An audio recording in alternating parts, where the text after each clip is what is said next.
Previously on Destiny. Guardian, what have you been working on in here?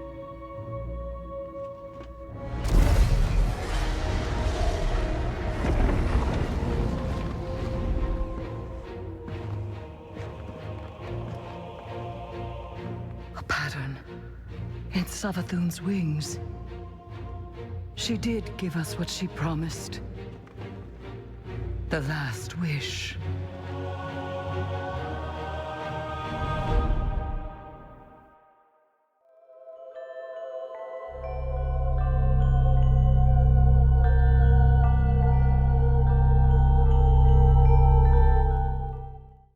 Unbound by the logics of worlds, the Ahamkara were a reckoning like no other in the histories of Destiny's universe. Beings so powerful they could appear in any form. The power to make that which isn't as if it is, and all it takes is one wish. Welcome back, Guardians. My name is Samlab. In my earlier Ahamkara videos I talked about whom and what the Ahamkara are. Today, however, we will discuss the power of the Ahamkara, the anathematic arc, and the last Ahamkara, and where it could be. In my 15th Wish video, we knit together a rough tapestry of the events leading up to what the 15th Wish could be, but there is more to it than meets the eye.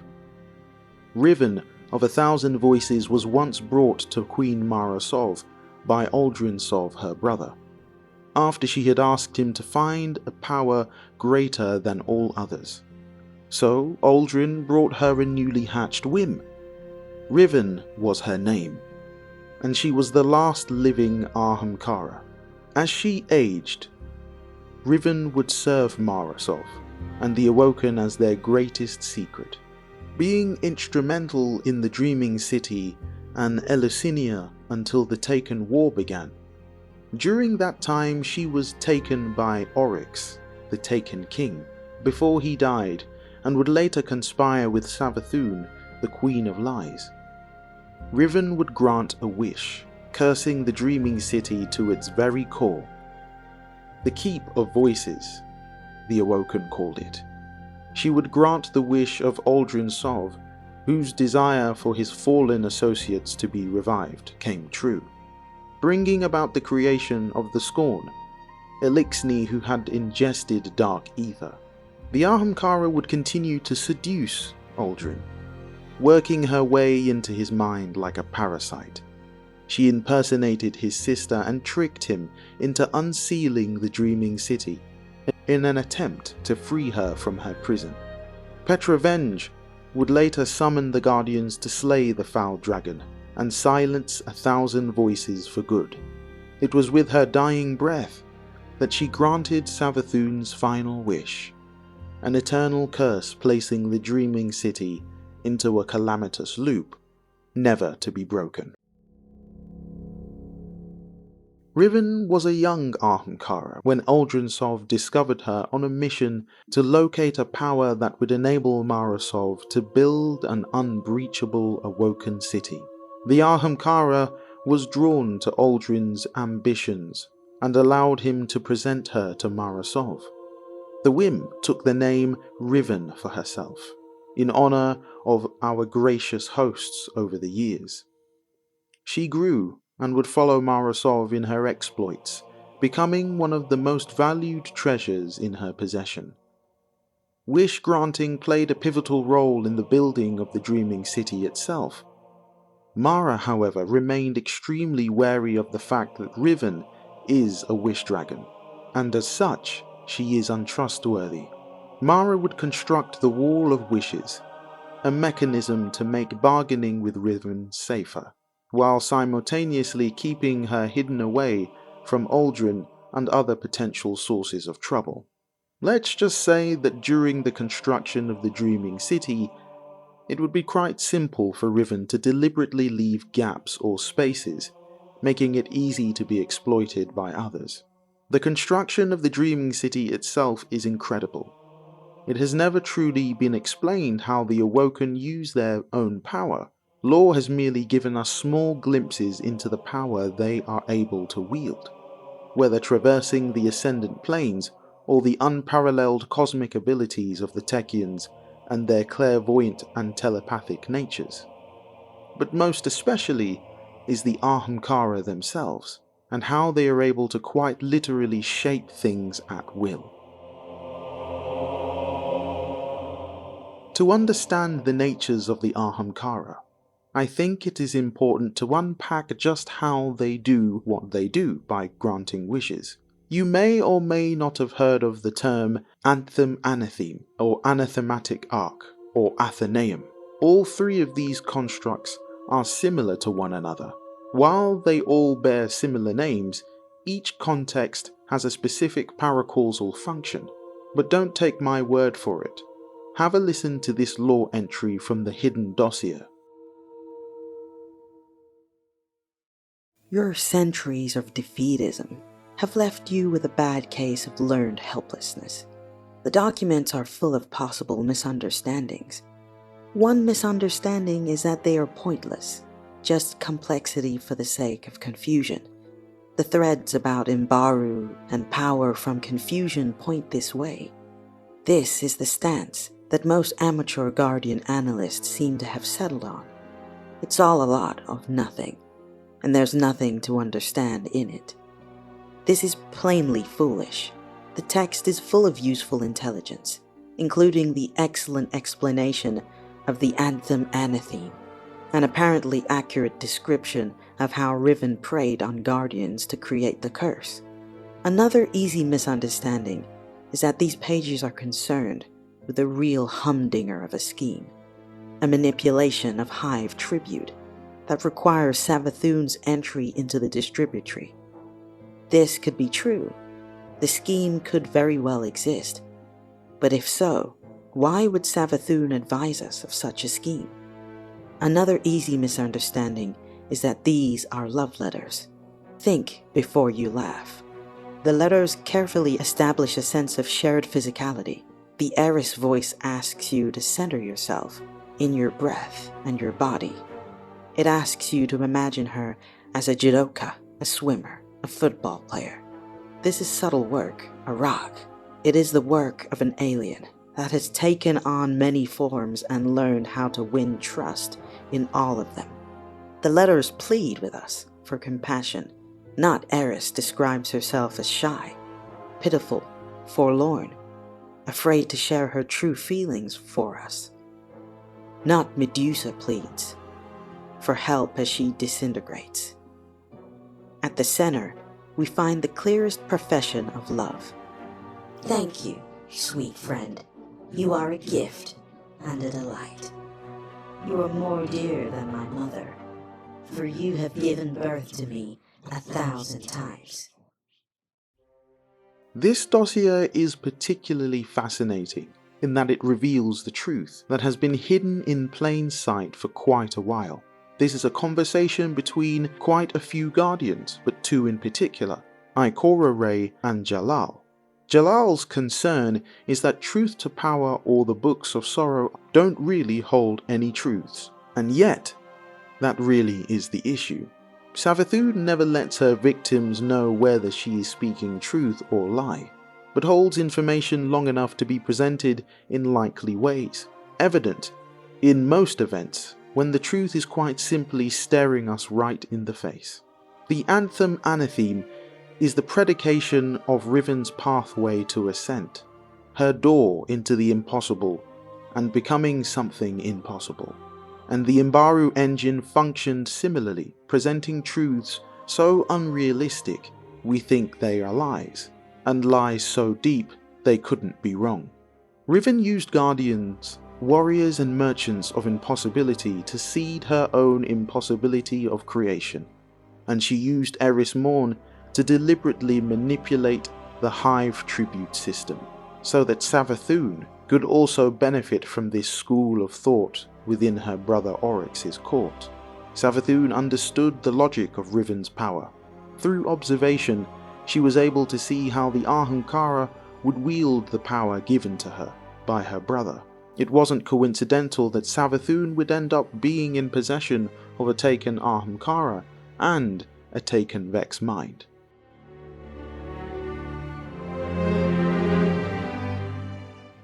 So what is the Anthem Anatheme?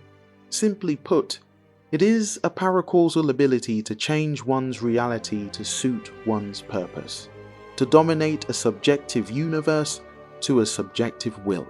And just as the word anthem suggests, it is indeed a way, a path, a chorus, a chant, a perpetuality forever in motion until the subjugation has reached its ultimate fruition. In short, Anthem Anatheme allows the wielder through sheer will to make an impossible outcome possible. This is why the Nine truly desired the power of the Ahamkara. If they were able to make a wish without being subjugated by the Anthem Anatheme of the Ahamkara, then existence outside the game would be possible. This is why Savathun's attention isn't on the witness. She knows that ultimately that we as Guardians will take care of it, but rather what will happen after the witness should the Traveler's light be snuffed out.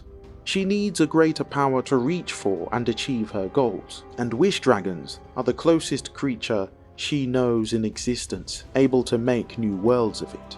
Have a listen to this next lore entry from the Hidden Dossier. No, I don't think that that's the right answer. Her spawning on Fundament was only one of her births. She says it herself. You have given birth to me 1,000 times. Look at Truth to Power simply. What are the topics it centers upon? Black holes, Vex simulations, Ahamkara, manipulations of Hive tribute. So our answer must involve all four of those. Ahamkara willingly seek destruction in order to be taken as trinkets by Guardians. You must know this. You've tried to exploit those trinkets as thoroughly as the other factions. But do you understand the metaphysics behind their desire? I do. I once wished to know more about Ahamkara. Wish granted. Ahamkara believe that by transforming themselves, by metamorphosing from monsters into treasures, they become more real, more important ontologically. It is a gap between reality as is and reality as desired that they feed on. A rock. And Guardians are the richest, finest source of reality as desired that they have ever met. What have Ahamkara artifacts ever done but instill delusions of grandeur, a solipsistic madness? I am more real than what surrounds me. Why is this? The skulls of dire Ahamkara speak to me. They know I want to know the truth, and so they whisper to me the path they climb. They call it the anathematic arc. They are going somewhere. Somewhere they consider more real. Guardians are a part of how they get there. What if Savathun wants to go there too?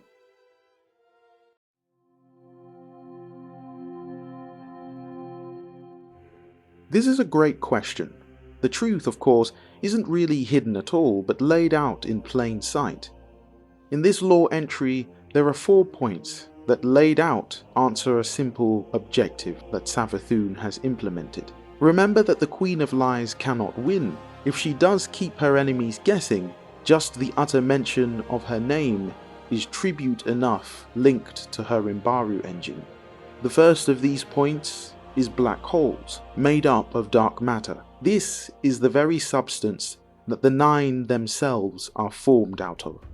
Loops of cosmic dust pulled by the gravitation of the planets of the Sol system, until they gained consciousness and sentience in nature.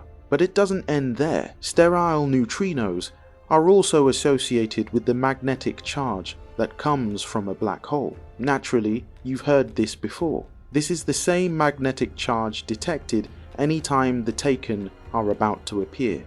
It would also explain how the Nine are able to create their own Taken. The Drifter would have a good idea of how this works. as this is something he does during Gambit. As I have mentioned before, the Nine are desperate to seed their own existence. This is why they need the Ahamkara. When Oryx the Taken King took Riven after Queen Marasov's demise, the Nine were upset and moved to action. Have a listen to this lore entry from the book The Dreaming City titled Re-Extinction. She has ruined everything. Such blind arrogance. We are lost, Harry. We will recruit them all if we do not act now. What can we do? Done cannot be undone.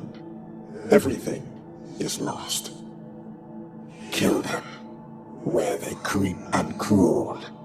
Let their bones whisper naught. The children, they are not our children. We have no time for sentiment. It is this, or we lay ourselves bare before the veil. No.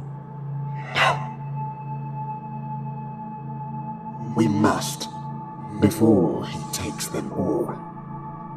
Imagine his power. Reach together now. No, no, no. Let our touch be lethal. Riven. We will it so. The dreamer is lost. Cull the rest. That our judgment be true. We will it so. We don't really know what the Nine did, and whether they culled all the remaining Ahamkara, or simply hid them away. Whatever the truth is, I'm sure it won't be long until we find out. Vex simulations. Savathun had tricked Oryx's son, Crota, to cut into the Vex homeworld, knowing the Vex would invade, and the battle went on for centuries, until the worm their god told King Oryx to tidy his house. During this conflict, a Vex mind was created, able to comprehend the sword logic and use it against the Hive. This mind simulated the pre-morphed version of Oryx himself, Orash. This fascinated the king, and so he took the mind for himself and presented it as a gift to his sister Savathun. A trick? No, the Witch Queen is always one step ahead. This mind, Quoria Blade Transform, was fully Vex and taken, but retained some free will. Through it, Savathun would look to calculate part of her plan to abandon the Hive tribute system. This plan is what would lead her to steal information about the Nine from Lavinia, the cryptarch of the Last City, leading to the discovery of black holes, leading to the distributory. A pocket dimension capable of accelerating time beyond that of the natural order. Savathun would use Eris to have Guardians kill her brother, so that she would assume the role of Taken Queen and ultimately gain access to the one thing she needed all along, Riven of 1,000 Voices. This wasn't all. Savathun's contingency hinged on complete success of all parts of her plan being connected, but without the knowledge of others. What greater power than the light and an Ahamkara? All Ahamkara seek to pierce the veil into another reality, another realm or multiverse if you prefer. Isn't it strange though? Why would a being so powerful that when it dies, only speak through its own bones?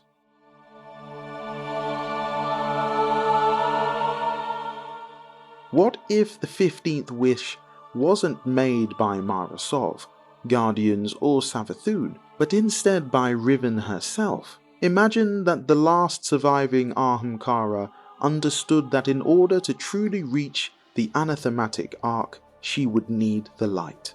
Think of it like the witness wishes for the final shape.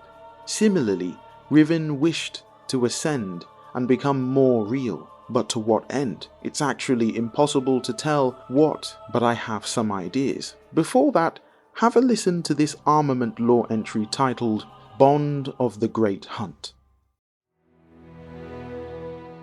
I am Riven, and I am pleased. The Tekken believe that my heart and toe will remain imprisoned. But my bargain with them is fulfilled, and they will pay. This city will pay. But what about you, Brother Slayer, Spawn Killer, Child of Light? What will you do now that we are bonded for all your lives? I gave you everything you wanted in that moment, everything you needed. You complete your raid, and you are rewarded for your efforts. Did you exhibit a violent display in the aftermath? I wonder. Some of you do. Everyone wants more than they have. A key element of all bargains. You are afflicted by tedious repetition. It is my turn to benefit.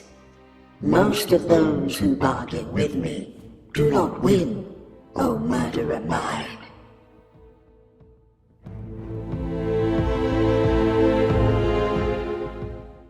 We're entering slightly speculative territory here, but consider this for a moment. What if the final wish that Riven granted was hers? In the Bond of the Great Hunt, the lore entry says, You are afflicted by tedious repetition. It is my turn to benefit. A wild idea, but what if Riven wished to become a guardian, a wielder of the light? An Ahamkara with the power of light would be catastrophic, even worse than the witness.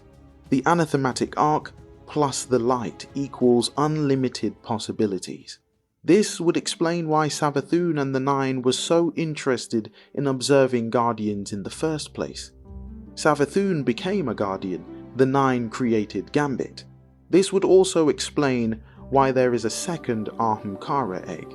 It could likely be a contingency, a backup plan to guarantee that Savathun could achieve exactly what Riven tried to accomplish, but under more favourable conditions, her own.